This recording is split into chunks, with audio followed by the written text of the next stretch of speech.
dengan bangga mempersembahkan serial sandiwara radio Misteri Mak Rompang. Mak Rompang, kisah bangkitnya kembali setiap 200 tahun. Seorang anak manusia yang dapat berganti wajah dan wujud. Terkadang menjadi seorang gadis cantik teramat cantik. Terkadang menjadi seorang nenek tua renta buruk rupa yang selalu menimbulkan prahara dan malapetaka mengerikan bagi umat manusia. Ikutilah episode pertama, Pengantin Kembang Kemboja.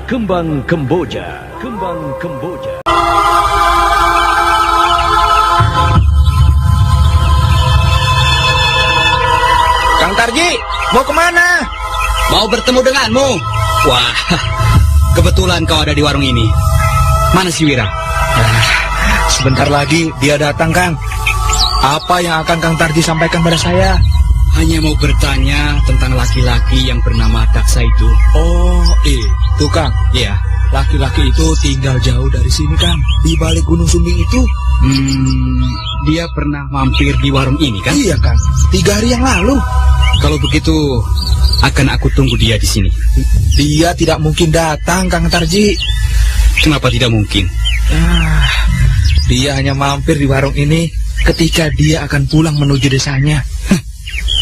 Kau telah ditipunya, Angkos. Dia tidak pulang ke desanya. Karena 2 hari yang lalu, dia berada di desa Lereng. Parti dan Bajo berjumpa dengan laki-laki itu tengah malam. Esok paginya mereka menemukan Kusnan mati di pinggir hutan. Betul itu, Kang? Kalau kau tidak percaya, datang saja ke desa Lereng.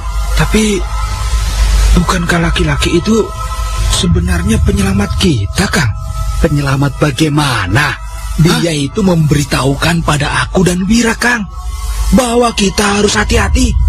Terutama Kang Tarji, Kanaka, dan Ranto. Karena Akang bertigalah yang akan diincar oleh pembunuh anak itu. Engkos. Termakan betul olehmu keterangan bajingan itu. Padahal dialah pembunuh yang selama ini kita cari. Dialah kusir kereta kuda pembawa maut itu. Aku yakin dia akan muncul lagi di warung ini. Nih, lihat. Kolokku ini sudah tidak sabar untuk menebas batang lehernya.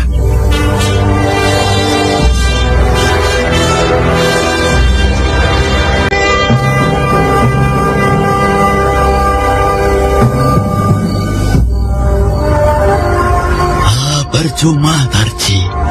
Kau tidak akan berhasil menuntut balas pada laki-laki yang bernama Daksa ini. Dia pasti salah satu keluarga perempuan yang aku bunuh di hulu sungai Tembesi 11 tahun yang lalu. Siapa yang bilang begitu? Hanya dugaanku saja, Tuk Tunggal. Kau yakin? Kalau di hulu sungai Tembesi ada orang, maksudku ada orang yang tinggal. Tidak, Tuk. Tapi perempuan tua itu mungkin kebetulan lewat sana. Buat apa seorang nenek lewat di hulu sungai Tembesi yang susah dilalui orang?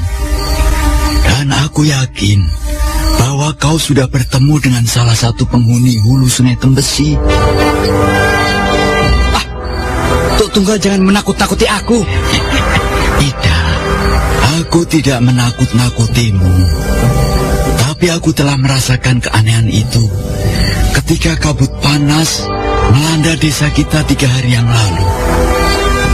Aku merasakan ada kekuatan lain yang menggerakkan kabut itu. Lihat, kalau aku mengingat kejadian itu, bulu tanganku sampai berdiri. Percayalah, karena aku tahu betul seluk-beluk sungai Tembesi. Sebab nenek moyangku berasal dari hulu sungai itu sekian ratus tahun yang lalu. Pulanglah. Kau tidak akan bisa menghadapi mereka. Mereka bukan manusia biasa seperti kita. Lalu, aku harus bagaimana, Tuk Tunggal? Andai saja kau bertemu dengan laki-laki yang bernama Daksa. Minta maaflah. Mungkin itu yang mereka harapkan darimu. Kang Tarji. Ya, Tampaknya siang ini Kang Tarji gelisah betul. aku yakin Daksa akan muncul siang ini. Setelah 1 minggu aku menunggu di warung ini. Lalu akan Kang Tarji apakan dia? Tentu akan aku tebas batang lehernya. Aduh Kang, jangan berkelahi di sini. Lihat, karena Kang Tarji menunggu laki-laki itu untuk membuat perhitungan di warung ini, warung Sina jadi sepi. Tidak ada yang berani datang kemari. Mereka takut terkena bencana, Kang. Halah, Sina, kamu percaya betul keterangan Tuk Tunggal. Sedangkan aku saja yang bersangkutan dengan urusan ini tidak takut. Aduh, tapi Sina harap Kang Tarji jangan ribut di sini. Sina cari makan di warung ini, Kang. Kalau tidak aku tunggu dia di sini. Lalu di mana? Hah? Di mana? Sedangkan dia pasti datang ke warung ini. Tapi laki-laki itu tidak pernah datang kemari, Kang. Sina tidak pernah melihat dia mampir kemari. Itu karena kau tidak memperhatikan. Karena kau sibuk melayani pembeli. Sedangkan Wira dan Engkos melihatnya. Bahkan bicara dengan laki-laki itu. Betul kan, Kos? Betul, Kang. Tapi sebaiknya Akang berdamai saja dengan dia, seperti yang dianjurkan Tuk Tunggal, agar desa kita ini aman, Kang. Engkos, aku kan sudah bilang, bagiku hutang harta aku bayar dengan harta, hutang nyawa harus dibayar dengan nyawa. Dan sudah 2 orang keluargaku mati di tangan laki-laki itu. Apakah aku harus berdamai dengan dia? Kang, Tuk Tunggal pasti betul. Ikutilah nasihat Tuk Tunggal. Alah, Tuk Tunggal bicara begitu karena nenek moyang Tuk Tunggal berasal dari hulu sungai Tembesi itu. Tentu saja dia bela orang-orang yang berasal dari sana. Hah? Ada orang kemari. Mana, Kang? Itu. Dia berpakaian serba hitam dengan ikat kepala yang juga hitam. Laki-laki itu yang bernama Daksa, Kang Tarji. Tidak sia-sia aku menunggu di sini. Kau lihat Sina, akhirnya laki-laki itu datang juga. Oh, dia?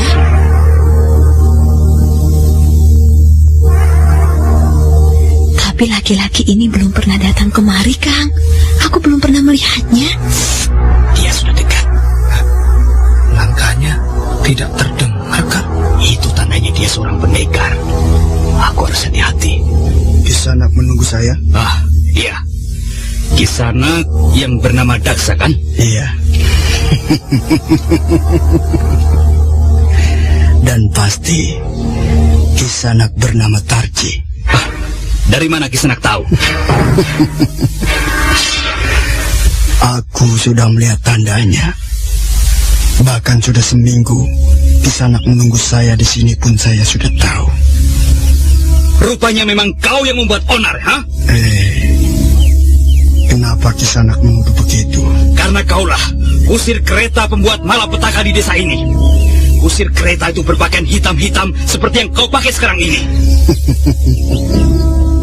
Belum tentu. Nih, terimalah. Kang Tarji! Nih lagi. Jangan, Kang Tarji!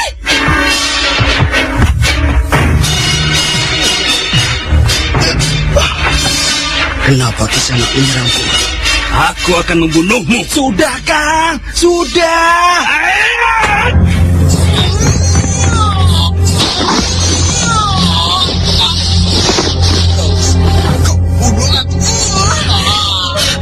Dia jatuh! Dia mati, Kang! Dia memang harus mati. Kang Tarji. Dia melihat di tanah dan kepalanya mulai mengecil, Kang. Kang. Tubuhnya mulai berubah. Lihat!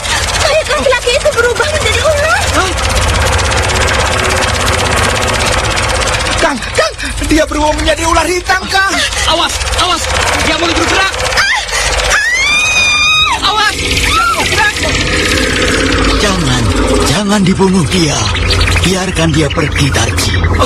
Kau Tunggal, Jangan membuat bencana lagi. ular itu masuk ke dalam semak-semak. Biarkan saja, Engkos. Kalian tidak akan sanggup melenyapkannya. Karena dia memang bukan tandingan kalian.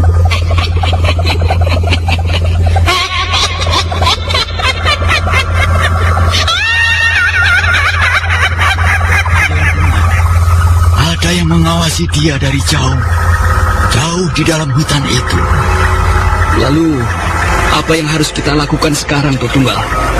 Seharusnya kau tadi tidak membunuh laki-laki itu, Tarji. Kau seharusnya minta maaf padanya. Ya, tapi sudahlah. Kau tidak mau mengikuti petunjukku, maka kau harus menanggung akibatnya, Tarji. Wajah Tarji berubah pucat, terbayang akibat dari perbuatan yang dilakukannya tadi. Sementara berita itu cepat menjalar ke seluruh desa, hingga penduduk desa Sendangkarang kembali menjadi gempar. Ketika sore sudah menjelang, penduduk sudah mengurung diri di dalam rumah. Mereka takut untuk keluar. Mereka takut digigit ular hitam jadi-jadian itu. Malam telah merambat, jalan desa terasa sepi. Tidak satupun tampak orang meronda. Tidak satupun tampak orang yang berada di halaman rumah. Hanya sesekali terlihat babi hutan melintas desa. Sementara cahaya bulan berwarna perak kepucatan. Kos, lihat. Jalan desa sepi sekali. Desa kita pakai desa tidak berpenghuni. Sudahlah, Kang Tarji. Tutup saja pintu itu. Kau takut? Tidak. Hanya, ya, suasananya agak lain. Kalau kereta kuda itu datang lagi, akan aku sambut kedatangannya. Tapi percayalah, kereta kuda itu tidak akan datang. Karena kusir kereta itu sudah berubah menjadi ular hitam. Hah? Bunyi kentongan. Iya. Pasti ada bahaya, Kang. Tunggu. Kita dengarkan dari arah mana datangnya bunyi kentongan itu. Jauh sekali kentongan itu, Engkos. Pasti bukan berasal dari desa kita. Nah, Kang, ada bunyi kentongan yang lebih dekat. Nah, bunyi kentongan itu dari desa kita. Ayo, tutup pintu itu, Kang. Apalagi yang akan terjadi? Kalau ditutup begitu, rasanya lega, Kang. Kita harus bersiap-siap. Siapa tahu bencana akan datang tiba-tiba di desa ini. Iya, aku sudah siap, Kang. Itu sebabnya aku menemani Kang Tarji di rumah ini. Kang Tarji, suara kereta itu. Dengar itu, Kang. Kurang ajar. Kereta kuda itu datang lagi. Kereta kuda itu berhenti persis di muka rumah ini. Jangan, Kang. Jangan dibuka pintu itu, Kang. Tidak. Aku hanya mau mengintip dari sini. Kos. Lihat kemari. Cepat. Lihat dari lubang ini. Mana? Kusir kereta itu laki-laki yang bernama Daksa, Kang. Manusia apa dia? Kenapa dia bisa hidup lagi? Dia melihat ke rumah ini. Bagaimana, Kang? Kalau aku bunyikan gendongan. Dia menurunkan sesuatu dari dalam kereta kudanya. Gulungan tikar. Dia menurunkan gulungan tikar. Kang, gulungan tikar itu diletakkan di tangga rumah ini, Kang. Siap-siap, Engkos. Kita serbu dia. Kita serbu, Kang. Iya. Kau takut? Iya, sedikit, Kang. Ayo, kita serbu dia sebelum terlambat, Kos. Dengan cepat Tarji dan Engkos melompat keluar rumah. Tubuh keduanya melayang di udara sebelum menjejak halaman rumah. Sedangkan di tangan masing-masing telah menggenggam sebilah golok yang berkilat terkena cahaya bulan. Lalu dengan tangkas, keduanya memburu kusir kereta yang bernama Daksa. Namun Daksa tampak tidak mempedulikan. Laki-laki itu berjalan menuju kereta kuda. Lalu ia naik dan menjalankan kereta kuda dengan tenang. Engkos Kos dan Tarji tetap memburu. Namun perlahan-lahan kereta kuda itu hilang disambut kabut malam. Itu hilang, Kang. Bajingan, dia permainkan kita. Hei, berhenti! Jangan lari kamu, ha? Nih, aku yang bernama Tarji. Hah? Suara apa itu, Kos? Orang-orang kampung datang kemari, Kang. Mereka menyalakan obor. Mari kita lihat. Apa isi gulungan tikar yang ditinggalkan oleh kusir kereta tadi? Ya. Mayat. Mayat Ranto, Kang. Dia membunuh Ranto, Kos. Persis seperti apa yang dikatakan Daksa, Kang Tarji. Bahwa Sono, Kanaka, dan Ranto akan mendapat gilirannya. Sedangkan Sono telah mati. Malam ini giliran Ranto. Besok atau lusa, mungkin giliranku. Ada apa, Tarji? Iya, ada apa? Ranto dibunuh orang. Mana? Ini lihatlah. Lehernya seperti bekas digigit ular. Mana itu? Iya, Kang. Lehernya bekas digigit ular. Kusir kereta itu, dia yang menggigit. Bukankah dia sudah berubah menjadi ular hitam ketika aku bunuh 2 hari yang lalu? Kembali desa itu dirundung duka karena salah satu warganya mati di malam itu. Sementara Tarji tampak geram. Dia seperti sudah siap untuk bertarung menghadapi pembunuh yang sampai kini belum diketahui sosok bentuknya.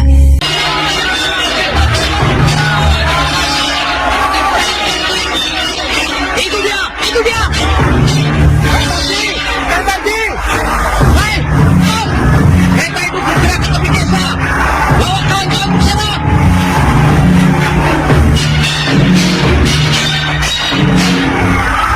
Tarji. Aduh, Kenapa kau kemarin, Kos? Kang Tarji, mayat Ranto hilang. Hah? Hei!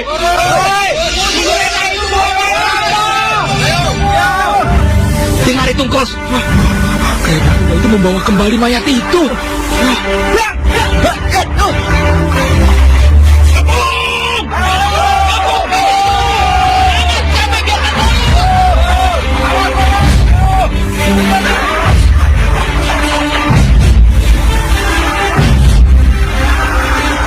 Seluruh penduduk desa Sendangkarang mengejar kereta kuda yang membawa mayat Ranto, sehingga kereta kuda itu tampak mulai terdesak. Bahkan kini kereta kuda itu sudah terkepung di tengah-tengah desa Sendangkarang. Puluhan obor dinyalakan, sedang Tarji bergerak lincah memimpin pengepungan itu, sementara kereta kuda bergerak liar. Lalu ketika puluhan tombak dihunus ke arah kusir kuda, maka perlahan-lahan kereta kuda itu menembus kepungan. Tanpa menunggu apa-apa lagi, seluruh tombak dengan serentak dihujamkan ke arah kusir kereta. Namun puluhan tombak itu bagai menghunjam bayangan, sehingga kusir kereta itu tidak luka sedikit pun. Bahkan kereta kuda itu menembus kepungan pakai bayangan, sehingga lolos dari tengah-tengah kepungan. Lalu kereta kuda itu hilang di bawah cahaya bulan yang berwarna keperakan.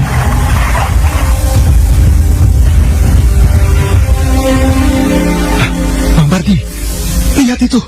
Desa Sendangkarang sedang gempar. Jelas sekali tampak dari atas ini. Wah, obor-obor dinyalakan. Iya, obor-obor itu bergerak cepat ke sana kemari. Berarti mereka sedang mengejar sesuatu. Iya. Ayo, kita bersiap, Bajo. Pukul kentongan. Iya, iya.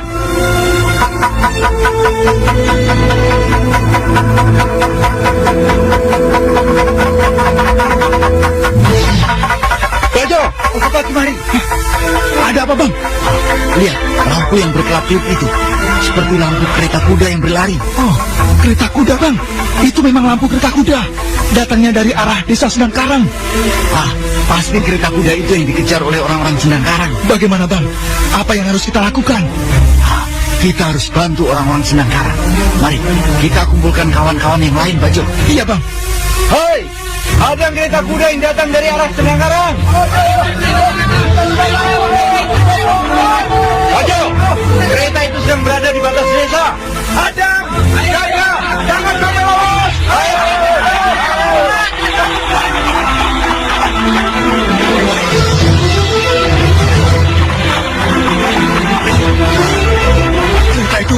sudah memasuki desa kita. Cepat betul. Ya, dan orang-orang tidak dapat menghentikan kereta itu, Bang. Bajo, kereta itu sudah dekat kemari. Nah, kita hadang, Bang Parti. Ayo.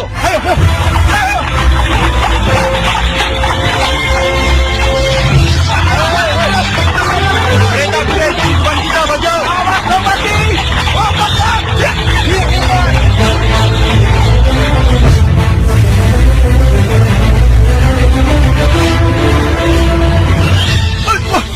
Lolos.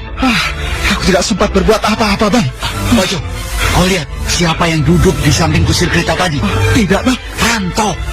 Ranto orang Sendangkarang. Ranto. Wah, mau dibawa kemana dia? Aku tidak tahu. Tapi dia terikat tangan dan kakinya. Hei, siapa itu? Oh, Bang Parti, itu seperti suara Tarji dari desa Sendang. Dia rupanya melihat nyala obor ini. Hei, siapa di atas itu? Mungkin dia sedang mengejar kereta tadi. Aku Pardi dan Bajo. Kenapa Bang Parti menyauti? Sekarang dia naik ke sini. Aku yakin dia datang bukan dengan maksud yang buruk. Kalaupun dia bermaksud buruk, akan kita hadapi dia. Oh, kalian rupanya. Apa kalian melihat kereta kuda melewati jalan ini? Ya, kereta itu terus ke sana. Sayang aku dan Bajo tidak bisa menghadangnya. Kalian lihat isi kereta itu? Ya, Ranto. Dia duduk di samping kusir kereta dengan tangan dan kaki terikat. Ranto. Ranto sudah mati. Tapi aku melihat betul Ranto duduk di samping kusir kereta dengan kaki dan tangan terikat. Kalau tidak salah, kusir kereta itu pernah datang ke desa ini. Namanya Daksa.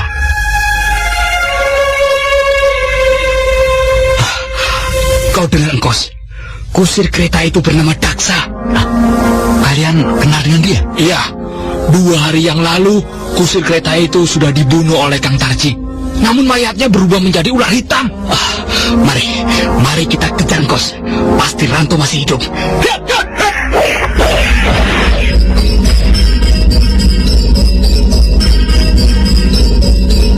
Hai, jangan naik ke atas sana, berbahaya. Maka Bang, mereka terus naik, Bang Parti. Mereka bisa dapat bahaya. Bagaimana? Kita bantu mereka. Ayo Bang. Hei, Tarji, berhenti. Mereka terus mendaki ke puncak gunung, Bang. Ayo, kita susul. Mereka tidak tahu kalau di depan itu ada jurang yang sangat dalam. Parti dan Bajo berlari di antara batu-batu gunung yang licin. Sementara Tarji dan Engkos sudah jauh meninggalkan mereka. Kedua orang itu juga berlari terus menuju puncak Gunung Sinding. Mereka berlari dengan berpedoman pada suara kereta kuda yang terdengar menderu di depan mereka. Namun mereka tidak tahu kalau yang mereka dengar hanyalah Fata Morgana. Kereta kuda itu sebenarnya tidak ada. Yang mereka kejar sebenarnya juga tidak ada. Yang ada hanya sebuah jurang yang dalam menganga lebar. Jurang itu tinggal beberapa ratus tombak lagi di depan mereka. Bulan mulai berwarna pucat, sementara hari sudah terang tanah. Sebentar lagi, matahari akan terbit di ufuk timur. Namun kabut masih berarak di dalam jurang yang dalam itu. Bajo, iya Bang. Mereka hampir sampai ke tepi jurang. Iya Bang, sebentar lagi mereka akan jatuh ke dalam jurang. Ayo, teman.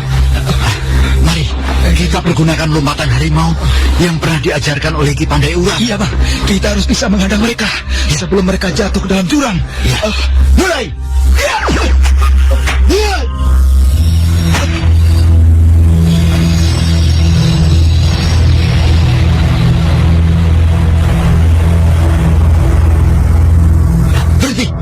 Berhenti kalian! Hei, kenapa kalian halangi kami? Kami mengejar kereta itu. Lihat di depan. 5 tombak lagi ada jurang yang sangat dalam. Kalau tidak kami halangi kalian, maka kalian pasti sudah jatuh ke dalam jurang itu. Apakah kalian tidak hafal daerah ini? Ternyata kalian telah menyelamatkan jiwa kami. Kami berutang nyawa pada kalian. Tidak usah kau pikirkan itu, Engkos. Yang penting, kami bisa menolong kau dan Tarji. Iya, ayo kita turun kembali. Lihat, matahari sudah terbit. Tapi bagaimana dengan Ranto? Ranto tidak akan bisa kalian temukan. Kita sudah ditipu oleh laki-laki kusir kereta itu. Hai, burung gagak itu berputar-putar terbang di atas jurang. Pasti mereka melihat bangkai. Mungkin burung-burung itu melihat Ranto. Ayo Tarji, kita tidak mungkin turun ke dalam jurang karena jurang itu tertutup kabut. Ya, ayolah. Tapi aku akan balas perbuatan ini. Aku tidak takut. Hei! Daksa! Hadapi aku, Daksa! Hei, Barda, bapakmu mana? Bapak ada di rumah? Aku dengar bapakmu tadi malam mengejar kereta siluman itu ya? Aku tidak tahu. Aku tinggal sama kakek. Anak lucu, sayang. Sekecil itu dia sudah kehilangan ibunya. Hei Barda, hari sudah sore. Pulanglah, turunkan layanganmu itu. Sebentar lagi, angin sedang bagus.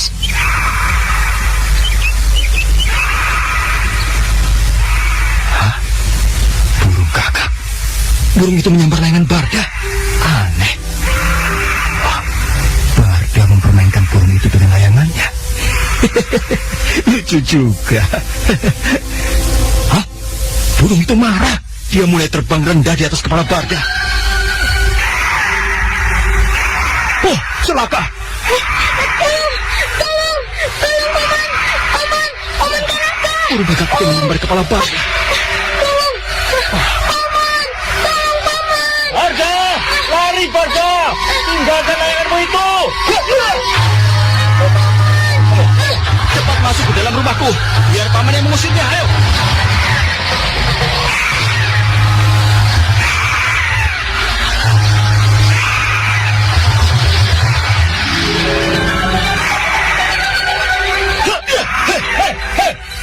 Pergi kamu. Ayo. Kurang ajar, kau patuk kepalaku. Mampus kau. Burung jahanam. Kenapa kau lari? Sial, kepalaku berdarah kena patoknya.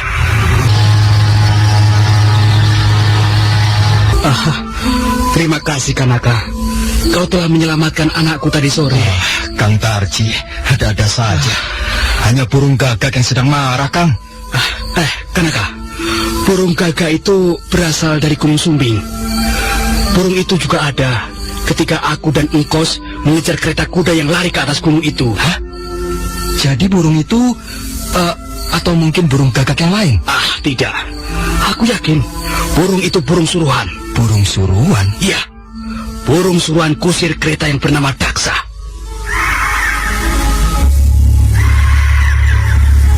Nah, kau dengar suara burung gagak? Hah? Burung gagak malam hari?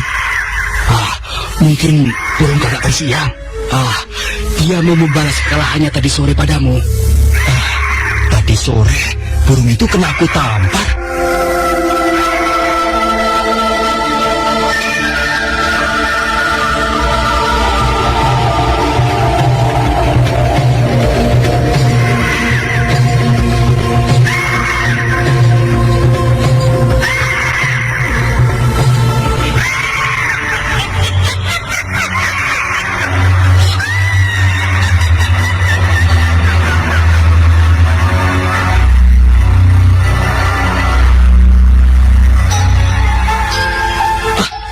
Dengar, burung itu berbunyi diiringi oleh tertawa perempuan. Kang Tarji, kita harus siap-siap. Ya, terutama kau Kanaka. Burung itu pasti akan menuntut balas malam ini padamu. Awas, Kanaka! Hampir saja mataku kena disambar. Burung jahanam. Dua ekor burung gagak masih menyerang Kanaka di tengah malam itu. Ketika mereka sedang meronda berkeliling desa, sementara di kejauhan masih terdengar suara tertawa perempuan terkekeh-kekeh.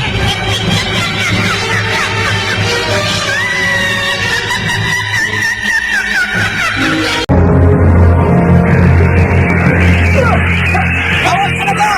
Burung itu berada di belakangmu! Awas! Mampus kamu! Engkos, burung-burung gagak itu bertambah banyak, Engkos. Kita harus bantu dia. Iya.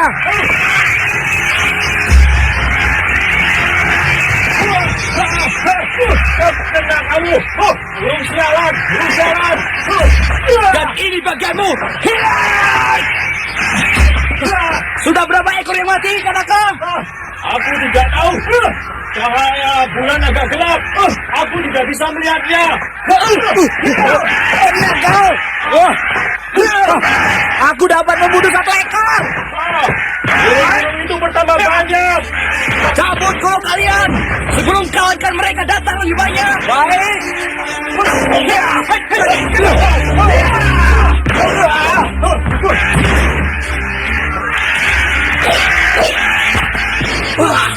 Burung itu terpotong 2. Tapi putaran burung itu menjadi 2 ekor burung gagak lagi. Hei, mereka bertambah banyak. Jangan bunuh.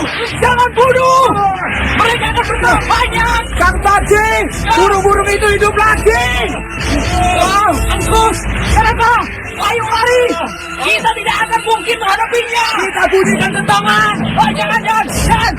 Nanti seluruh desa ini akan jadi korban. Ayo lari. Kanaka mana?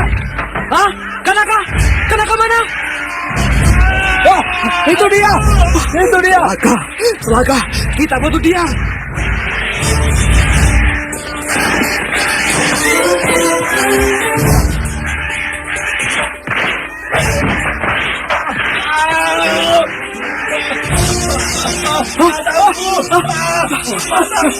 Kedua matamu disambar burung-burung itu.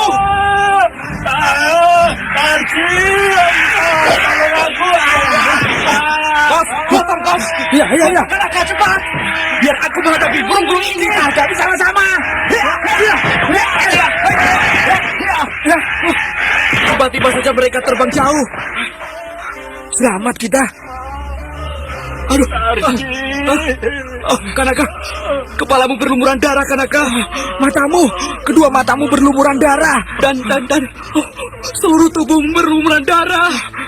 Kanaka. Kanaka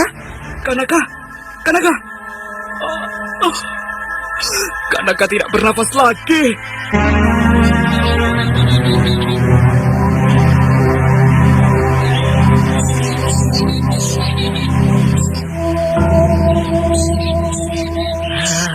Selamat siang, Pandeura. Selamat siang. Mimpi apa yang membawamu kemari, Tutunggal? Mimpi buruk. Mimpi buruk itu kini melanda desaku, Pandeura. Itu sebabnya aku datang kemari. Iya, aku sudah mendengar tentang bencana yang melanda desa Sendangkarang. Aku turut sedih. Duduklah, Tutunggal. Kau pasti lelah setelah berjalan sejauh ini. Tempatmu masih seperti ini. Masih sepi dan tentram. Ya, kalau tinggal di dalam hutan tentu sepi seperti ini. Hei, siapa gadis kecil yang sedang bermain di bawah pohon kenanga itu? Cucuku. Cucumu? Sejak kapan kau punya cucu, ha? Ingatanmu masih bagus. Aku memang tidak pernah punya cucu. Punya anak pun tidak. Dia aku ambil dari desa Muara Siau. Karena ibu bapaknya mati. Aku kasihan melihat anak itu. Dia menangis sambil berlari-lari. Sementara beberapa ekor burung gagak mengejarnya. Burung gagak? Iya. Ibu bapaknya mati disambar puluhan burung gagak. Tampaknya burung-burung itu burung kiriman untuk menghabisi kedua orang tuanya. Siapa nama kedua orang tuanya?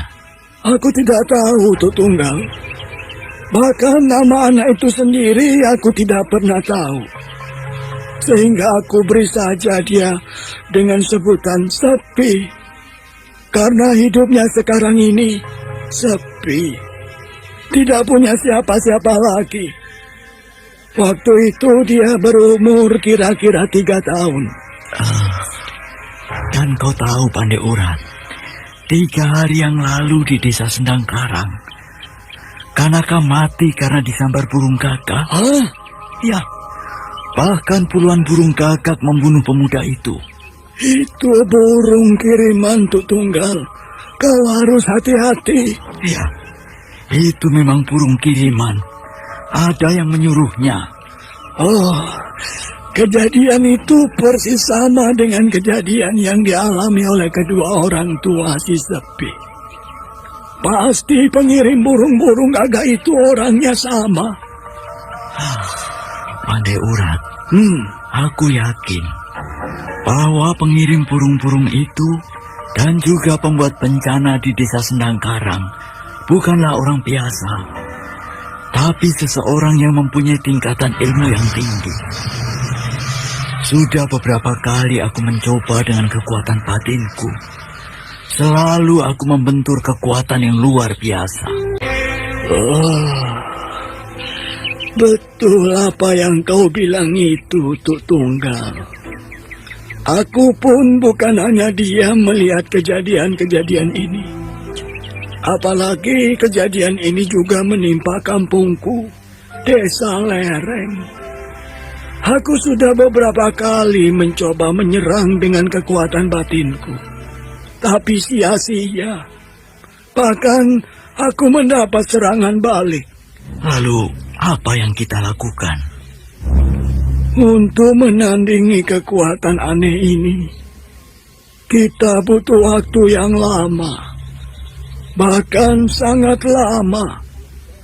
Sehingga aku sudah memutuskan untuk mendidik si Sepi itu, untuk di kemudian hari bisa menandingi atau bahkan mengalahkan kekuatan hebat yang jahat itu.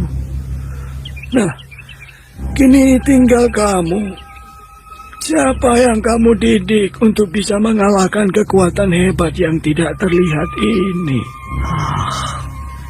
Alangkah bahagianya kau Pandai Urat. Kau sudah mempunyai pelanjut ilmu-ilmumu, sedangkan aku memang belum. Aku belum punya pilihan. Siapa kelak yang akan aku didik untuk menandingi kekuatan yang sekarang ini tidak bisa kita tandingi? Mulai sekarang, carilah orang yang bisa meneruskan kepandaianmu. Sehingga bila kamu mati kelak, kau tidak akan penasaran. Ya. Aku akan cari. Hanya ada yang aku sesalkan, Tuk Tunggal. Apa itu? Bencana ini sebenarnya dimulai oleh Tarji ketika dia melarikan Muna dari desaku 11 tahun yang lalu. Bukan begitu? Iya. Memang begitu. Tapi itulah, anak muda itu penaik darah. Sehingga yang menanggung bukan dia sendiri, tetapi seluruh desa Sendang Karang. Ya, baiklah Pandai Urat sahabatku. Aku akan pulang dulu. Semoga kau berhasil mendidik gadis kecil itu sebagai penerusmu. Pandai betul kau memilih calon juara. Dari jauh saja sudah terlihat susunan tulang-tulangnya. Susunan tulang pesilat tangguh.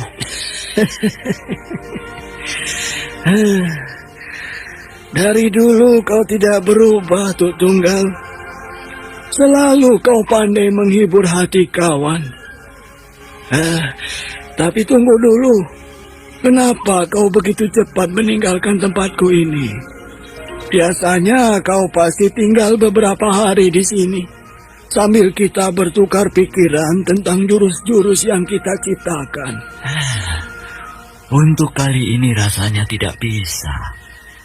Aku sedang merasakan bahwa akan terjadi bencana lagi di Sendang Karang. Ya, aku kagum padamu, Tuk Tunggal. Karena perasaan batinmu masih kuat seperti dulu. Kau terlampau memuji aku, Pandai Urat. Padahal aku tahu, kau juga merasakan getaran bencana yang akan melanda desa Sendangkarang, bukan? Wah, kau pandai membaca perasaanku. Ya, pergilah Tuk Tunggal. Tapi ingat, jangan kau coba-coba untuk terjun menghadang kekuatan yang sedang memporak-porandakan desamu. Kau akan sia-sia. Carilah seorang yang akan kau didik untuk membalaskan sakit hati ini. Ya. Pesanmu akan aku ingat baik-baik.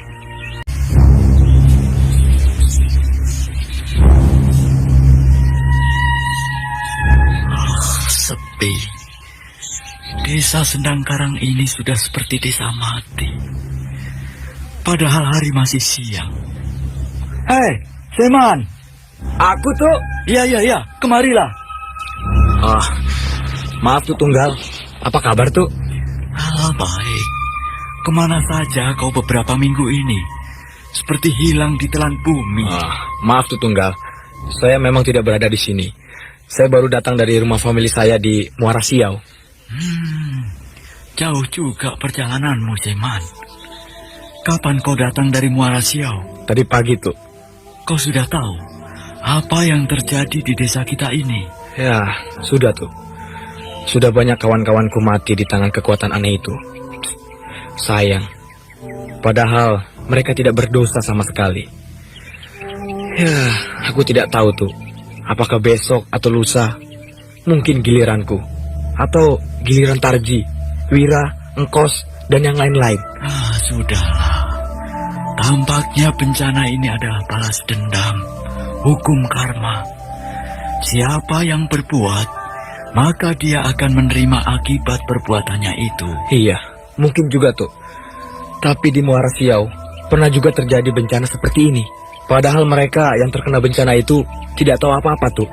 Tidak tahu dosa mereka. Sudahlah. Tapi aku yakin bahwa bencana ini adalah hukum karma yang sedang berlangsung di desa kita. Percayalah. Iya Tuk Tunggal. Jangan takut kalau tidak pernah berbuat dosa. Iya Tuk. Nah, lihat itu. Iya Tuk. Oh, itu si Tarji.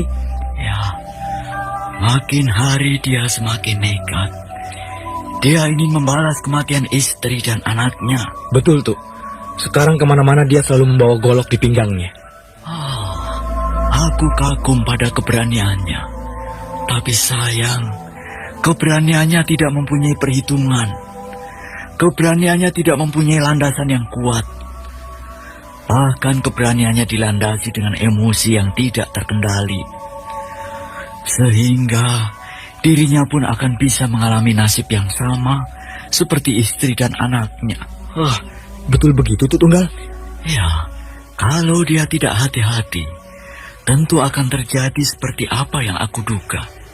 Lihatlah, anaknya Barda sedang bermain layangan di tanah lapang, sedang Tarji memandang hampa, seperti hidup anaknya tidak dipedulikannya lagi. Pandangan Tuk Tunggal sulit aku mengerti Tuk. Mungkin perasaanku belum setajam Tuk Tunggal. Perhatikan Seman. Ya? Langit di sebelah hulu itu hitam pekat.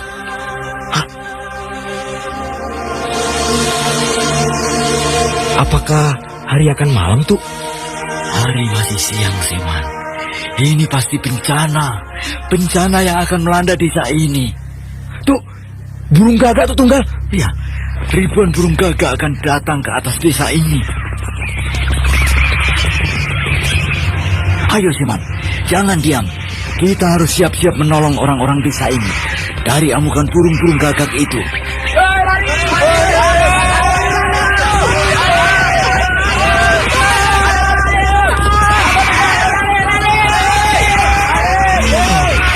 Rupanya ini bencana yang akan melanda desa ini.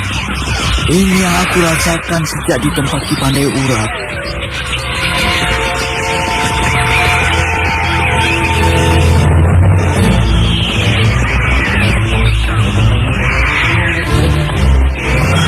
Hai Tarji, jangan hadang burung-burung itu. Semua lari ke dalam rumah. Oh, celaka. Burung-burung ganas itu mulai menyambar mencari mangsa.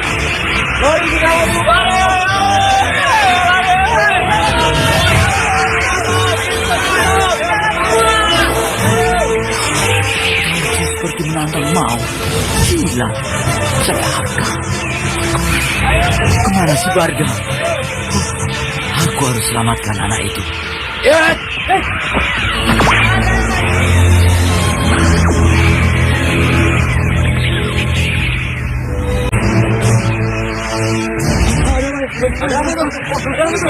Ayo lari, lari ke dalam rumah. Jangan dilawan kawanan burung itu, percuma. Ayo, lari semua, awas. Burung-burung itu banyak sekali, ayo lari.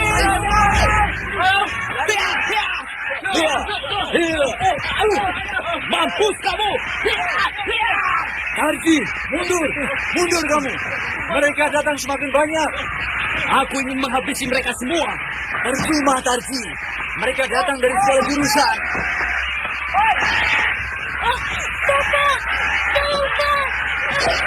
Itu suara Barda. Anak itu dalam bahaya. Hai, burung-burung garam. Hadapi aku. Jangan ganggu anakku.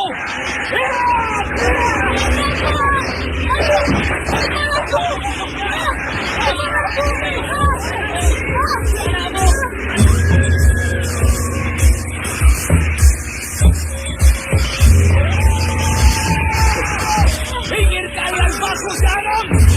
Beri aku jalan ke tempat anakku.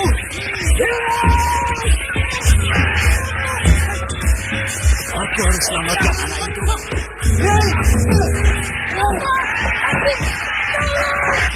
Mari, gendong dong.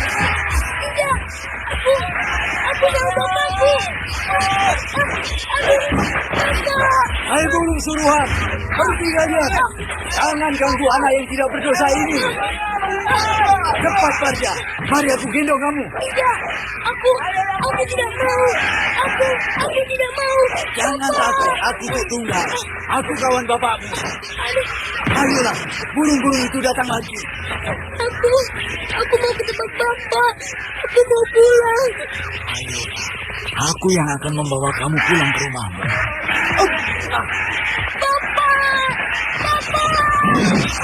Kau tidak usah takut. Aku akan menyelamatkanmu. Bapak saya. Dia dikejar burung-burung itu. Arti, ya.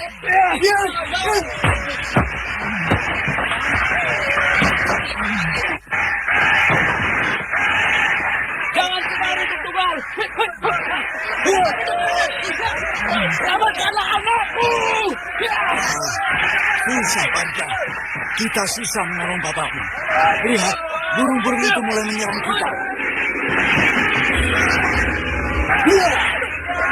Tuk Tunggal, pergilah.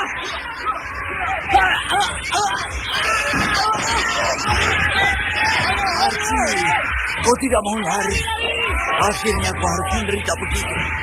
Kita harus tinggalkan tempat ini, Barda. Kita harus menyelamatkan diri kita. Bapakmu sudah tidak bisa lagi diselamatkan. Bagaimana, Barda? Sudah sembuh luka-luka di kepalamu? Sudah, Tuk. Bagus. Saya ingat bapak, Tuk. Kita harus merelakannya, Barda. Bapakmu mati karena membela kamu. Membela ibu kamu dan adik kamu. Saya mau pulang. Saya mau pulang, Tuk. Kemana? Bukankah tempat ini bagus? Saya mau pulang ke rumah kakek. Jangan dulu. Karena rumah kakekmu sudah porak-poranda diserang burung-burung ganas itu. Lalu, saya bagaimana, Tuk Tunggal? Kau tidak usah takut, Barda. Kau akan tinggal bersamaku di sini. Kau akan aku jaga, akan kurawat. Bahkan kau akan kuajarkan ilmu untuk bisa menuntut balas atas kematian adik dan kedua orang tuamu. Betul begitu, Tuk Tunggal? Ya, betul. Kenapa tidak? Dan apakah saya bisa pulang ke rumah kakek dan nenek saya? Nantilah. kalau kita punya waktu, karena kakek dan nenekmu pun sudah tewas diserang burung-burung itu. Kakek. Kakek. Nah, sudah. Jangan menangis. Dari seluruh keluargamu, kaulah satu-satunya yang selamat, Parda. Oleh sebab itu, mulai hari ini, aku akan mengganti namamu menjadi Si Mujur. Mujur? Apakah tidak buruk nama itu, Tuk? Justru namamu itu bagus, agar kau tetap mujur dan selamat di dalam hidupmu kelak. Iya. Semoga aku tidak salah pilih pada anak ini. Pandai orang. Aku sudah menemui seorang anak untuk aku didik. Bila menilik bentuk tubuhnya, dialah anak yang memenuhi syarat-syarat untuk menjadi seorang yang tangguh di kemudian hari. Tapi yang aku khawatirkan adalah sifatnya. Aku khawatir sifat bapaknya turun pada dirinya. Sejak saat itu, Tuk Tunggal dan anak Tarji yang bernama Parda dan kini berganti nama menjadi Si Mujur tidak pernah tampak lagi di desa Sendang Karang. Seolah-olah mereka hilang di telan lebatnya hutan Gunung Sumbing. Namun sebenarnya mereka berada jauh dari Gunung Sumbing. Tuk Tunggal memilih untuk menyepi di hutan Gunung Raya, hutan perawan yang tidak pernah dijelajah oleh manusia. Di sana, di sebuah tempat yang ketinggian, Tuk Tunggal dan Si Mujur bermukim. Tempat itu berhawa dingin dan berpemandangan yang indah. Di bawah tempat tinggal mereka, tampak air terjun yang terdengar bergemuruh dengan puing-puing memutih menghantam tebing. Sedang di kejauhan, terhampar danau sandaran agung yang membiru. Sementara di dahan-dahan pohon, sering terlihat burung serigunting mencari makan. Sehingga Tuk Tunggal menamakan tempat itu adalah Padepokan Sri Kunti.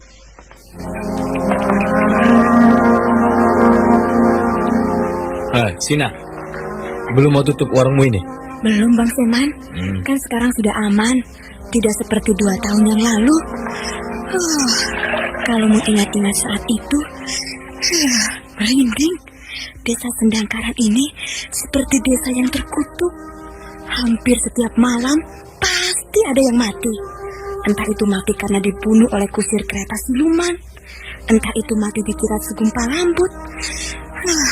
Tapi yang paling mengerikan adalah serangan ribuan burung gagak. Dan yang aneh, burung-burung gagak itu hanya memburu dan membunuh keluarga Tarji.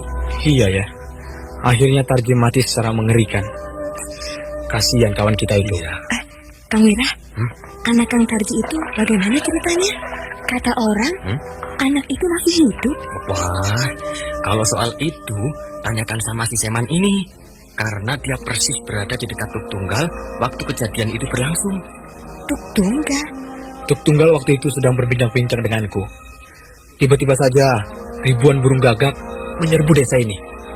Lalu, aku melihat Tuk Tunggal menyambar anak itu. Karena kepala anak itu sudah berlumuran darah. Sedangkan Tarji lebih parah lagi. Dia bahkan sudah tergeletak di tanah. Lalu Tuk Tunggal dan anak itu diserbu burung gagak buas itu. Nah, sejak itu mereka tidak pernah ditemukan. Ya, ada yang bilang masih hidup, ada yang bilang sudah mati. Bahkan mungkin mayat mereka habis dimakan oleh burung-burung gagak itu. Tapi mayat Tarji dan kedua orang tuanya ada ya? Iya, tidak dimakan oleh burung-burung itu.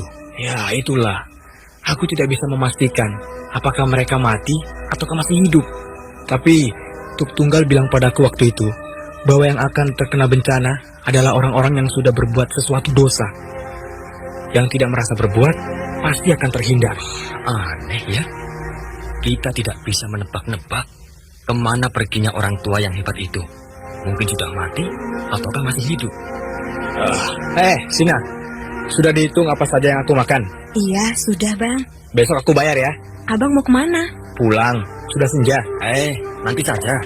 Tunggu malam sedikit. Seman, lihat tuh, ada yang datang. Perempuan, cantik lagi. Bagaimana?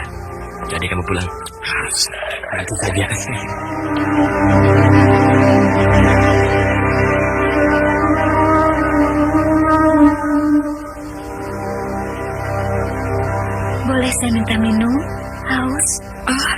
Boleh? Silakan, Kak. Terima kasih. Seman, kau lihat. Perempuan ini agak pucat. Mungkin dia sakit. Tidak. Dia tidak pucat. Hanya letih. Pucat? Bahkan kini bertambah pucat. Itu karena hari sudah senja. Jadi penglihatanmu tidak jelas. Dek, desa Sendang Karang masih jauh? Oh, ini Sendang Karang, Kak. Oh, ini desa Sendang Karang. Kebetulan kalau begitu. Kakak mau mencari siapa? Tarji. Tarji? Iya. Maaf kakak. Nama kakak siapa? Rompang. Seman, wajah perempuan ini agak aneh. Jangan menghina orang. Apakah kakak tidak tahu kalau Tarji itu sudah meninggal 2 tahun yang lalu? Sudah meninggal ya? Kalau begitu, betul apa yang dikabarkan orang. Saya kemari ingin mencari anaknya. Anaknya bernama Barda, bukan? Iya, Barda. Apakah dia di rumah kakeknya? Sayang, Kak. Kakak datang terlambat. Seluruh keluarga Tarji sudah habis 2 tahun yang lalu.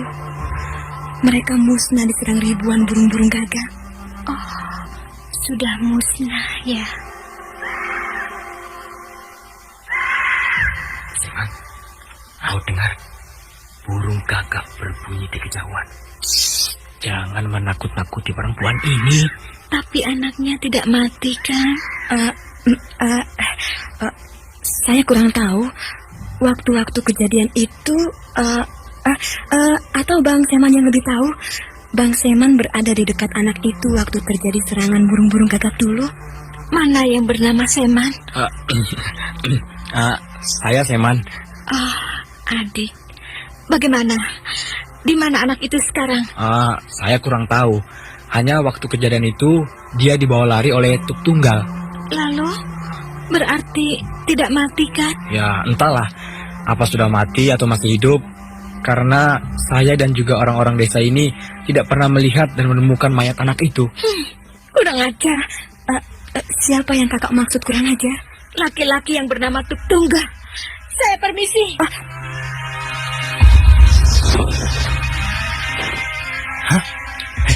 Kemana perempuan tadi?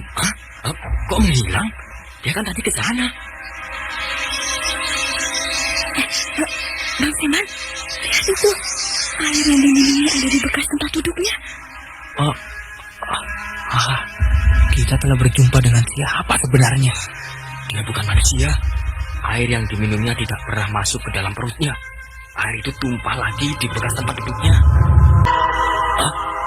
Cina, coba lihat gelas bekas dia minum. Coba, lihat. Kok ada kembang kemboja di dalam gelas ini?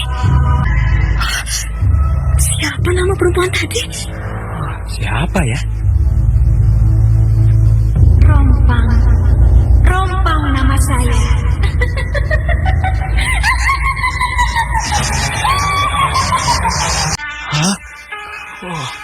Desa ini akan kembali dalam bahaya. Seman, mungkin perempuan bernama Rompang ini juga akan mendatangkan bencana. Iya, dia bukan orang. Aku yakin. Hei, Bajo, dari mana?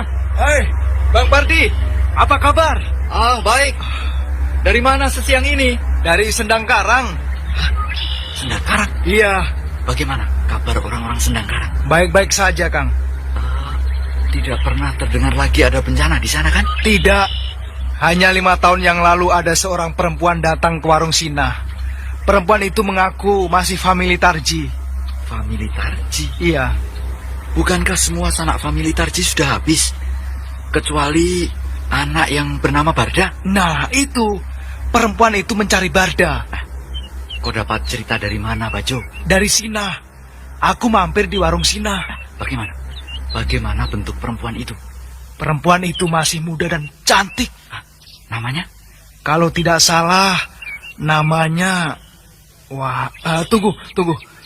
Namanya Rompang. Ah, iya, Rompang.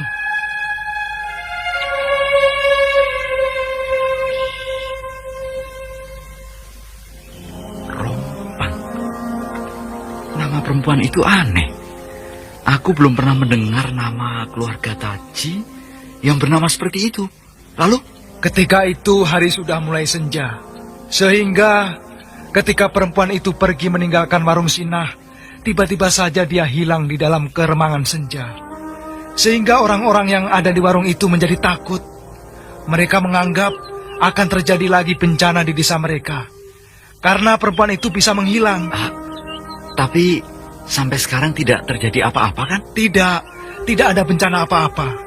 Ya, kalau soal hilang, mungkin karena hari sudah senja. Sehingga tidak begitu jelas mereka melihat kemana perempuan itu pergi. Mungkin juga, Bang. Ya, sudah 7 tahun kejadian aneh itu berlalu. Kejadian yang minta banyak korban. Baik di desa kita ini, apalagi di desa Sendang Karang. Ya, sudah 7 tahun, Bang. Semoga saja hal-hal yang seperti itu tidak terulang lagi. Ngeri, karena kita tidak bisa berbuat apa-apa. Jangankan kita, Bajo. Ki Pandai Urat saja tidak bisa berbuat apa-apa. Juga Tuk Tunggal. Bang, kemana kedua orang sakti itu ya? Sudah lama mereka menghilang dari tengah-tengah kita. Orang-orang seperti mereka memang begitu. Hilang entah mana. Tiba-tiba tanpa diduga muncul di hadapan kita. Mungkin mereka pergi menuntut ilmu lagi, Bang. Agar bisa menghadang bencana yang timbul seperti 7 tahun yang lalu. Ya, mungkin juga. Simo! Kau itu Kinara? Iya, kita kan giliran ronda malam ini. Iya. Lalu siapa lagi ya, Simo? Bang Pardi, Bajo, Korep, dan Sidalu. Mungkin mereka sebentar lagi juga datang. Baguslah kalau begitu. Mo, dingin sekali ya malam ini. Iya, tapi untung tidak gelap ya. Bulan sedang purnama. Iya, bulan sedang purnama.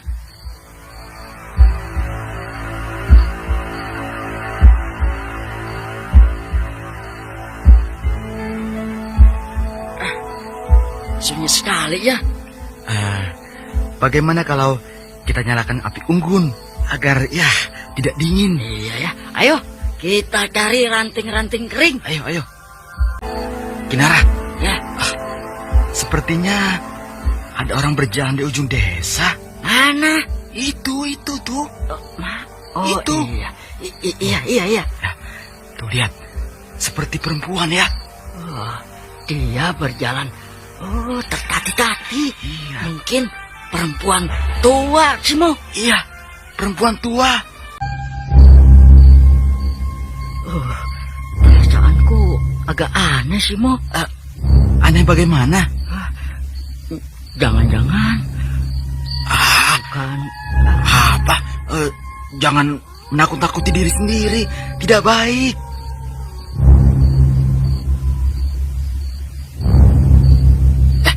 Lihat.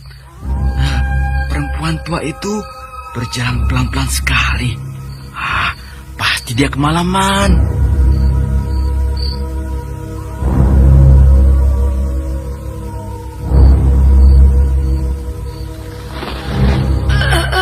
Aduh. Akhirnya sampai juga kemari. Boleh saya duduk di sini, anak muda? Jangan di sini, Nek. Di tikar sini saja nih. Di sini, Nek. Iya, terima kasih ya. Enak sekali dapat duduk seperti ini setelah berjalan jauh. Kalian siapa? Saya bernama Simo, Nek. Dan kawan saya ini Kinara. Iya, Nek. Apa kerja kalian di sini, Kami sedang ronda malam, Nek. Nenek pasti bukan orang sini. Iya, memang bukan. Saya datang dari dusun yang jauh.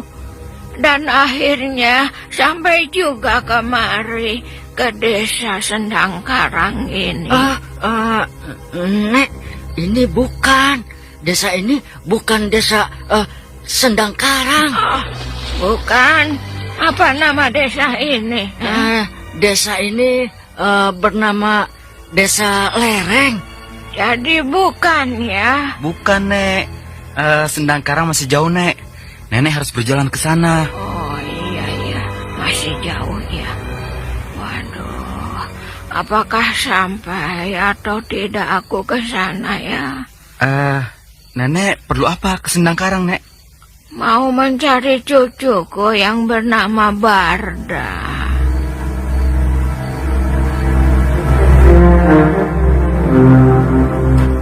Barda?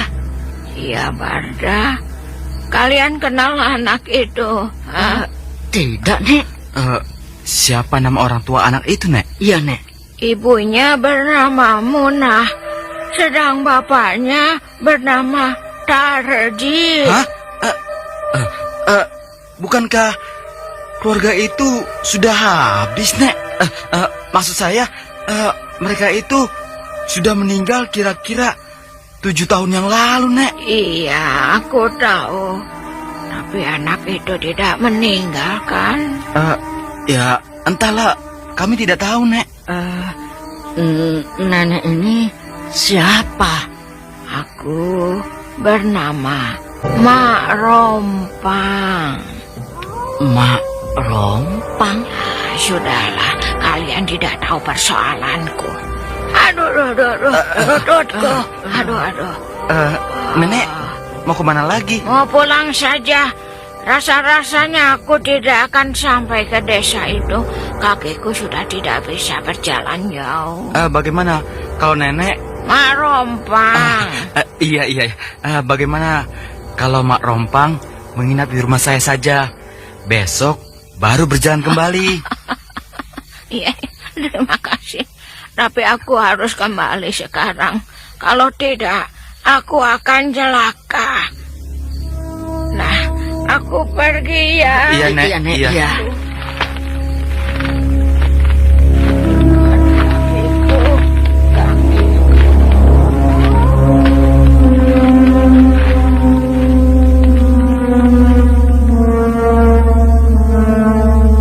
Kasihan ya Mak Rompang itu.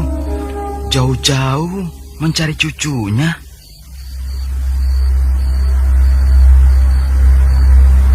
Kemana Mak Rompang itu, Simo? Itu dia. Mana ya? Cepat betul jalannya.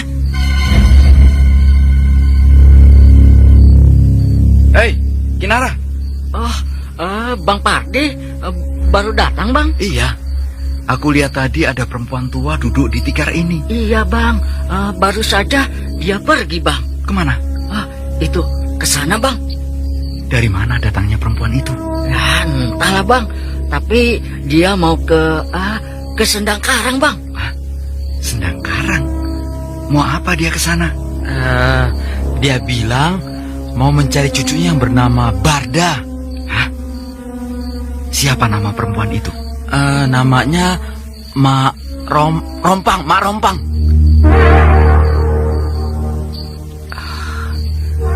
Kenapa perempuan itu tua? Bang Pardi kenal dengan perempuan itu? Tidak. Hanya aku pernah dengar bahwa perempuan yang bernama Rompang pernah datang ke desa Sendang Karang. Tapi bukan nenek-nenek. Rompang itu seorang perempuan muda yang sangat cantik. Pasti bukan perempuan tadi, Bang. Hanya mungkin kebetulan saja nama mereka sama. Ya, mungkin saja. Tapi kenapa mereka sama-sama mencari anak Tarji yang bernama Barda? Nah, betul kan dugaanku, Simo? Perempuan itu pasti bukan setan. Jangan menduga yang bukan-bukan. Jalan perempuan itu kan tertatih-tatih. Tapi kenapa tiba-tiba dia bisa menghilang? Pasti dia... Siapa tahu dia orang sakti. Kita sedang menghadapi bencana. Bencana akan kembali melanda desa kita. Bang Pardi. Bajo, ada apa? Itu Bang, Ki Pandai Urat datang kemari. Mana? Di sini kalian rupanya. Aduh, Ki. Kami semuanya rindu pada Ki Pandai Urat. Dan tanpa diduga-duga, malam ini Ki Pandai Urat datang kemari. Apa kabar, Ki? Apa kabar, Ki? Sudahlah, sudah. Tidak usah pakai basa-basi mencium tanganku. Aku datang bawa kabar buruk. Kabar buruk, Ki? Ya, kabar buruk. Aku sedang mengejar seorang perempuan tua. Dan aku yakin perempuan itu pasti lewat di sini. Betul, Ki. Iya, Betul, Ki. Tadi ya, Ki ya, ada seorang perempuan tua mampir di sini. Namanya Marompang? Betul, Ki. Marompang. Celaka. Kemana perempuan tua itu? Dia berjalan ke sana, Ki. Ya, ke sana, Ki.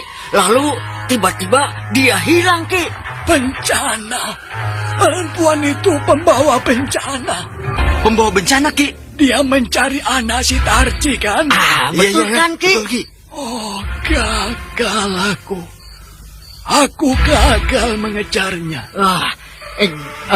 Jadi Ki Pandai Urat sedang mengejar perempuan tua itu? Iya. Tapi kalau dia sudah menghilang seperti ini, maka kita tidak akan bisa menemui dia lagi 25 tahun mendatang. 25 tahun mendatang, Ki? Kenapa begitu, Ki? Panjang ceritanya. Kenapa dia selalu mencari anak si Tarji, Ki? Perempuan yang bernama Marompang itu sangat dendam pada keluarga Tarji. Sehingga dia penasaran. Kalau anak si Tarji itu tidak dapat dia bunuh, sangat penasaran dia. Jadi dia pembuat bencana 7 tahun yang lalu itu. Iya, itulah yang aku risaukan. Karena 25 tahun yang akan datang, bencana itu akan terulang kembali.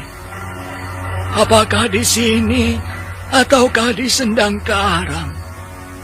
Untung kalian bertemu dengan perempuan itu ketika keadaannya sudah sangat tua renta. Kalau saja ketuanya itu hanya baru seperti berumur 80 tahun, aku tidak tahu apa yang akan terjadi pada kalian. Jadi siapa sebenarnya perempuan itu, Ki? Entahlah. Apakah dia itu siluman ataukah manusia biasa? Hanya yang pasti ilmu Marompang itu sangat tinggi. Setiap 25 tahun dia akan berubah menjadi gadis remaja yang cantik jelita. Lalu berubah lagi menjadi gadis dewasa. Berubah lagi menjadi perempuan yang matang. Lalu berubah menjadi nenek-nenek. Dan terakhir menjadi perempuan tua renta, seperti berumur 200 tahun. Nah, yang kalian temukan tadi itu, ketika dia sedang berumur 200 tahun, di saat dia sudah tidak bisa berbuat apa-apa. Tapi apabila kalian bertemu dengannya dalam bentuk gadis remaja yang cantik jelita, sampai dalam bentuk nenek-nenek berumur sekitar 80 tahun, maka itulah saatnya Marompang dalam keadaan yang sangat ganas. Aku yakin dia itu bukan manusia, Ki. Mana ada manusia bisa hidup seperti itu? Entahlah, aku sendiri belum tahu.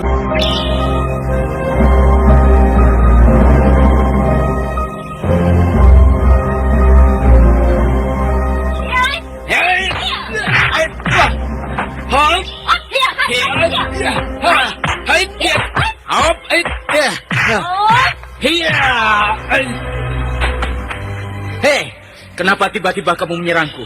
Karena kamu telah masuk ke daerahku tanpa izin. Mana daerahmu? Itu, mulai dari pohon kiara sampai ke gubuk itu. Oh, Rupanya kau tinggal di tengah hutan ini. Hop, ya. Berani maju selangkah lagi, akan aku tendang kepalamu. Aneh. Baru kali ini aku bertemu dengan orang yang beringas seperti kamu. Karena kakekku berpesan, siapa saja yang masuk wilayah ini tanpa izin kami, maka dia perlu diusir dari sini. Siapa nama kakekmu itu?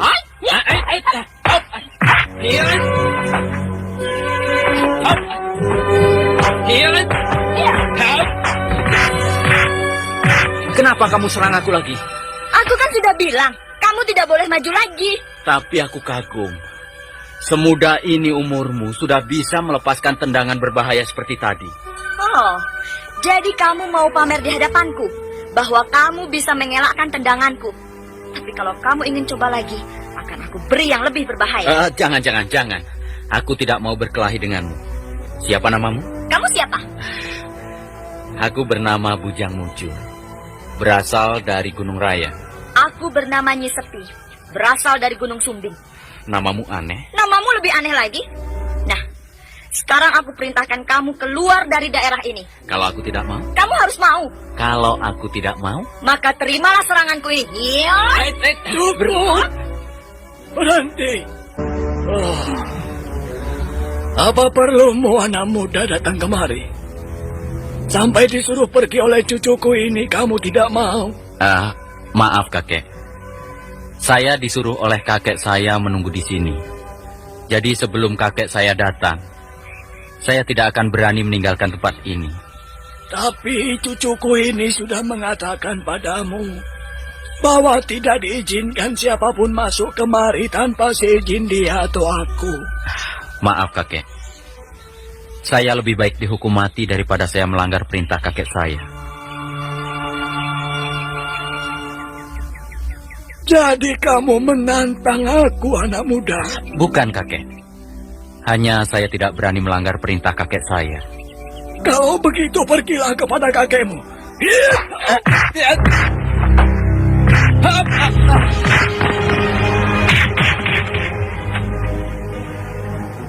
Hebat kamu. Setelah ke udara kena samaran pukulanku, kini kau bisa jatuh ke tanah dengan kedua kakimu. Tapi melihat gerakanmu, aku ingat pada sahabatku yang bernama Tuk Tunggal. Tidak salah dugaanmu, Ki Pandai Urat. Dialah cucuku yang bernama si Bujang Mujur. Tuk Tunggal, aku yakin kaulah yang mendidik pemuda ini. Rupanya dapat juga olehmu seorang murid yang pandai, Tuk Tunggal. Ya, karena aku malu padamu. Hanya itu. Maaf, kami datang berkunjung ke tempatmu ini tanpa memberitahu terlebih dahulu.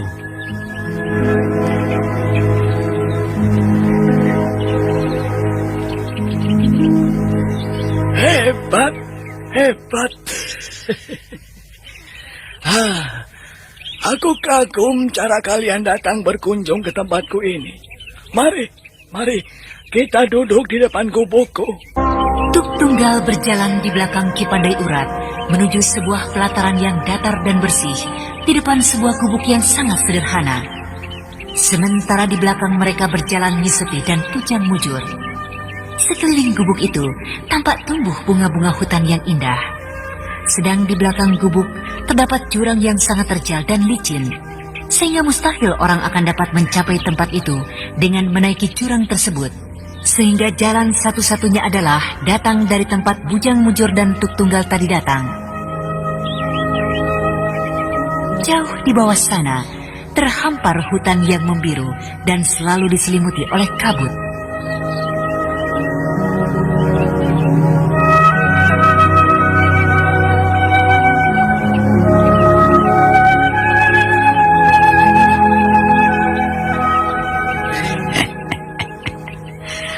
Aku tidak menyangka kalau gadis kecil dulu sudah sebesar dan secantik itu.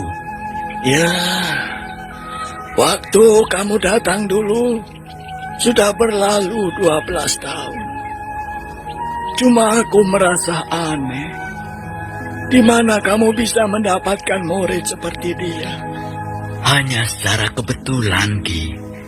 Ketika burung-burung gagak menyerang desa Sendang Karang 7 tahun yang lalu, aku sempat menyelamatkan anak itu. Anak siapa dia? Anak Tarji. Oh, bukankah anak Tarji bernama Barda? Sedangkan dia ini bernama Bujang Mujur. Iya, karena dialah satu-satunya dari keluarga Tarji yang bernasib mujur. Sehingga aku ganti namanya menjadi si Bujang Mujur. Agar dia selalu mujur dalam hidupnya. Jangan seperti kedua orang tuanya. Kau harus hati-hati mendidiknya, Tutunggal. Karena dialah yang selalu dicari Mak Rompang. Iya. Dialah sasaran utama Mak Rompang pada 20 tahun mendatang. Tapi aku bangga. Karena kau telah mendapatkan murid yang bagus. Nah, Nyi Sepi. Iya, Kek. Kau sekarang punya kawan. Itu, cucu Tuk Tunggal. Kakek, buat apa? Mereka masih malu-malu. Maklumlah anak remaja, Ki. Sayang, secantik dan segagah mereka sudah akan punya masalah 20 tahun mendatang dengan Mak Rompang. Tuk Tunggal, apa kamu sudah bicara pada Bujang Mujur tentang Mak Rompang? Ya, sudah, Ki. Bahkan dia seperti tidak sabar menunggu waktu 20 tahun mendatang. Cuma aku khawatir, apakah dia nanti akan sanggup menghadapi perempuan itu? Karena perempuan itu seperti setengah iblis, setengah manusia. Iya, rasa-rasanya kita belum mampu menghadapi manusia iblis itu. Apalagi mereka. Nyi Sepi, kalau kalian capek duduk di sini, pergilah bermain ke sana. Ayo Nyi Sepi, ajak tamumu melihat-lihat tempat kita yang buruk ini. Hari telah berlanjut malam. Suasana di sekitar puncak Gunung Sumbing terasa sunyi, bahkan teramat sunyi. Yang terdengar hanyalah suara binatang-binatang malam di kejauhan. Sedang kabut, pakai menyelimuti dan memagut seluruh permukaan Gunung Sumbing. Sehingga malam itu terasa sangat dingin menusuk tulang. Ki Pandai Urat dan Tuk Tunggal masih duduk berbincang-bincang. Sedangkan Nyi Sepi sudah pulas tertidur di dalam gubuk. Namun si Bujang Mujur duduk jauh di luar gubuk sambil memandang bintang-bintang yang berkedip jauh di atas sana. Aku mendapat berita bagus untukmu, Ki Pandai Urat. Berita apa itu, Tuk Tunggal? Berita tentang Mak Rompang. Tentang kelemahan Mak Rompang? Bukan. Tetapi tentang cerita masa lalunya. Bagaimana? Siapa dia sebenarnya? Nah, begini, Ki.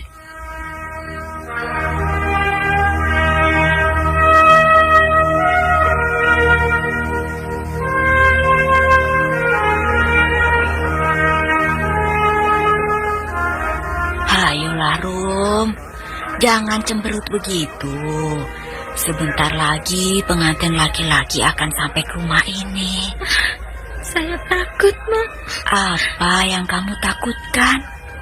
Semua orang, baik dia itu laki-laki atau perempuan, pasti akan berumah tangga. Tapi saya takut. Mak juga dulu begitu, Rom. Tapi akhirnya biasa-biasa saja. Ayolah, hari ini adalah hari perkawinanmu. Itu pertanda kau bukan gadis kecil lagi, tapi kau sudah menjadi perempuan dewasa. Ayo kita keluar. Iya, Mak. Tapi tidak apa-apa kan, Mak? Oh, tidak, Rom. Aduh, kok telapak tanganmu dingin begini?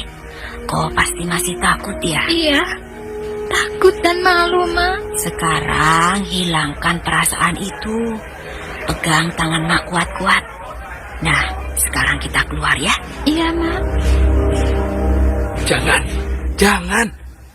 Jangan kalian keluar dulu. Loh, ada apa, Bang? Pengantin laki-laki tidak jadi datang kemari.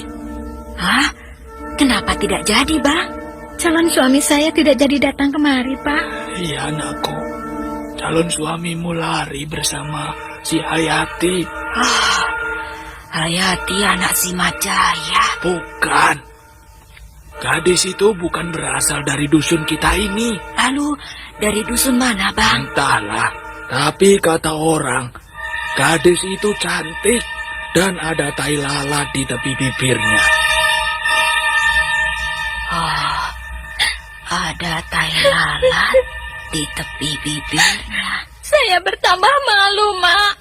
Kalau perkawinan ini jadi batal. Sudahlah, Rompang. Emak juga. Emak dan bapakmu akan lebih malu daripada kamu. Sudah, jangan kau pikirkan, Rompang. Bapak yang akan mengurus soal ini. Kang Sukra, kenapa Akang lakukan ini? Kenapa Akang buat malu aku pada orang sekampung? Padahal dulu Akang bilang bahwa Akang mencintai diriku. Tapi kini Akang lari bersama dengan gadis lain. Sudah, Rompang. Tidak usah kau tangisi. Kalau si Sukra lari dengan perempuan lain, berarti memang dia tidak mau sama kamu. Nah, sekarang tinggal kita cari pemuda lain untuk calon suami. Tidak, Mak. Saya tidak akan kawin dengan orang lain kecuali dengan Kang Sukra. Alah, Rompang. Buat apa kita harapkan laki-laki seperti itu? Sedangkan dia tidak mengharapkan kamu lagi. Wah, kenapa menangis terus, Rompang? Bagaimana ini, Bang? Ada berita tentang si Sukra, Bang. Kata orang, bukan si Sukra yang mau lari dengan gadis itu, tapi gadis itu yang merayu-rayu si Sukra, sehingga si Sukra terpengaruh untuk pergi bersama gadis itu. Kurang ajar dia. Akan aku cari perempuan itu dan akan aku bunuh perempuan itu. Rompang, kembali kamu. Rebut calon suamiku. Akan aku cinta perempuan yang bertai lalat di tepi bibirnya itu. Rompang, kembali nak. Rompang.